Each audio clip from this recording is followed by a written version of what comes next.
नमस्कार मित्रों, ये जो आप मोबाइल की स्क्रीन पर तस्वीरें देख रहे हो बालोतरा की तस्वीरें हैं। और आपको बता दें कि बालोतरा जिले के पादरू क्षेत्र में एक महिला की संदिग्ध मौत होने की खबर है। इस घटना के बाद में परिजन बड़ी संख्या में बालोतरा की मोर्चरी पहुंचे हैं और परिजनों का आरोप है कि विवाहिता को मार दिया गया है। इस तरीके का आरोप लगाते हुए यहाँ पर पुलिस के समक्ष परिजन अपना परिवार भी पेश कर रहे हैं। साथ ही साथ परिजन और कई बड़ी संख्या में लोग भी पहुंचे हैं। आपको बता दें कि एक महिला थी जो अपने पति के साथ पादरू में एक कृषि कुएं पर काम कर रही थी। इस दौरान उसके साथ परिजनों का आरोप है कि मारपीट की गई और मारपीट के बाद में उसकी मौत हो गई। आपको बता दें कि यह महिला गुड़ामालानी के भेडाना क्षेत्र की है और भेडाना में उसका पीहर है और जसोल में ससुराल था। और पादरू गांव में एक कृषि कुएं पर पति पत्नी दोनों काम कर रहे थे। इस दौरान उसके साथ मारपीट की गई है और मारपीट के बाद में उस विवाहिता की मौत हो गई है। इसको लेकर बड़ी संख्या में परिजन भी यहां पर पहुंचे हैं और पुलिस से आरोपियों के खिलाफ कड़ी कार्रवाई की मांग कर रहे हैं। और आपको बता दें कि अभी तक परिजनों ने पुलिस को रिपोर्ट नहीं दी है। जब भी परिजनों को परिजन रिपोर्ट सौंपेंगे उसके बाद पुलिस मुकदमा दर्ज करके आगामी कार्रवाई शुरू करेंगे। घटना की जानकारी के बाद में जसोल पुलिस भी पहुंची थी और उसके बाद में सिवाना पुलिस भी पहुंची है और सिवाना के सीआई पद्माराम सहित पुलिस जाब्ता यहाँ पर मोर्चरी में मौजूद है और परिजनों की रिपोर्ट का इंतजार कर रहे हैं। घटना की जानकारी मिलने पर बालोतरा प्रधान भगवत सिंह जसोल भी यहां पर पहुंचे और परिजनों से मुलाकात की और पूरे घटनाक्रम के बारे में जानकारी ली। आगे इस पूरे प्रकरण को लेकर मृतका के ममेरे भाई ने क्या कहा वो भी सुनिए आप इस वीडियो में।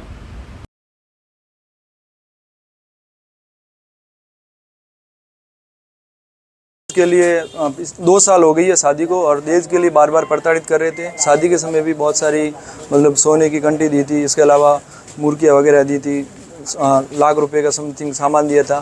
फिर बार बार टॉर्चर करते थे दहेज के लिए। तो कभी आती थी 4,000 देते थे तो कभी 5,000 देते थे। इस तरह से फिर अब की बार 1 महीने पहले इसकी थोड़ी दहेज के लिए मारपीट की थी। फिर हमने 10-15 दिन के लिए रोक दिया था इसको। फिर इनके अंकल वो आए थे रायदीन खाजी और इनके पापा आए थे ससुर निसार खान जी। इन्होंने समझाया कि भाई अब की बार नहीं होगी हमसे गलती, इसलिए हमने बच्ची को भेज दिया। उसके बाद बच्ची को हमने पर्सनली मोबाइल दिया। उन्होंने मांग की इसलिए पर्सनल मोबाइल दिया, लेकिन पर्सनल मोबाइल भी इनका सीन कर इनको जसोल रख दिया। कभी जब इनके हस्बैंड को कॉल करते थे तो टालम टोल करता था, बात करवाता नहीं था। जब ये घटना हुई उस घटना का हमें किसी पीर पक्ष को कोई सूचना नहीं दी।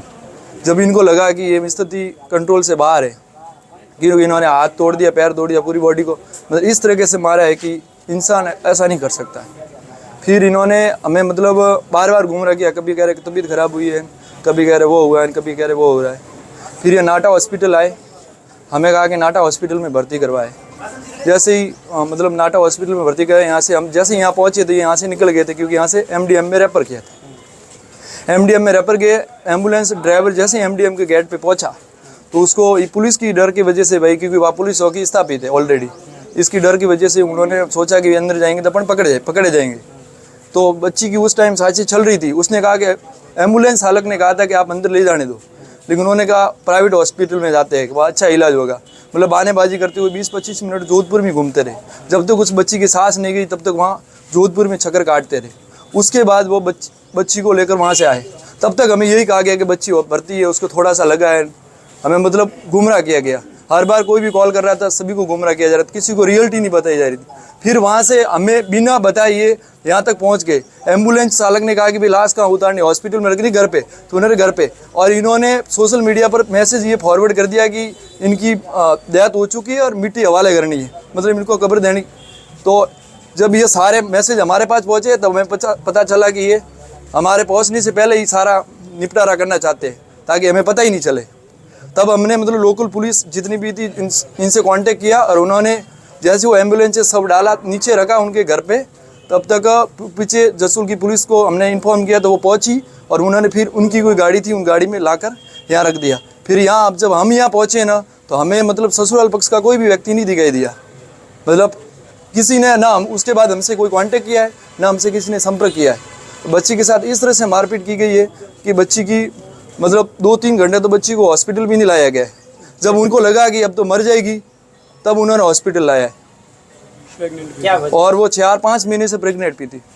क्या वजह हो सकती है, क्या वजह तो सर ये दहेज की हो सकती है, बाकी क्योंकि वो बार बार मांग करते थे, कभी 10,000 मांग रहे थे, कभी 15,000 मांग रहे थे, कभी कि मेरा काम नहीं चल रहा है 10,000 दे दो, 5,000 दे दो। यहाँ तक कि रिचार्ज भी पीयर पक्ष वाले करवाते थे, मोबाइल भी पीयर पक्ष वाला नहीं दिया था। जब भी उनको ज़रूरत पड़ती थी तो साढ़े जो भी होते थे वो कभी 5,000 देते, कभी 2,000 देते, कभी 1,000 रुपये देते। बच्ची को हर बार टॉर्चर किया करके भेजा जाता था, ताकि वो क्या है कि वो खुद तो कमाता नहीं था और वो गर्भवती थी, 8 और 9 महीने के समथिंग थी, तब भी उससे काम करवाया जाता था। उसको शक्कर आते थे फिर भी काम करवाया जाता था। उसका एक 10-11 महीने का बच्चा है जिसका जन्म ये सितंबर में हुआ है, 26 सितंबर को 2022 में, और एक 4-5 महीने का बच्चा उसके पेट में था। क्या क्या चाहते हैं? हम तो ये चाहते हैं कि जो भी दोषी है उनको सख्त से सख्त सज़ा मिले और उनकी गिरफ्तारी हो। तब तक हम पोस्टमार्टम नहीं होना चाहिए, जब तक गिरफ्तारी नहीं होती तब तक।